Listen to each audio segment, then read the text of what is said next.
Hi, it's Stacy here, and in today's video, I'm going to show you how to find Instagram saved posts. It's really quick and easy, so let's get started. Go ahead and open the Instagram app. From here, tap on your profile, and then go up to the hamburger menu, which again is those 3 horizontal lines in the upper right-hand corner. Then all you have to do is tap Saved. The next screen will show all of the posts you saved and any collections that you've created. So you can go to all posts and see all of them, or go ahead and click on your collection and it's organized by which collection you put them in. If you want to know how to create a new collection, all you have to do is click the plus sign in the upper right-hand corner, type in the collection name. So I'm going to do recipes to try.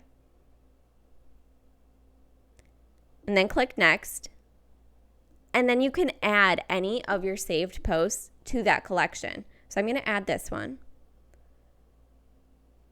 And there you go. It's a really easy way to organize all of those saved posts so that you can find them quicker in the future.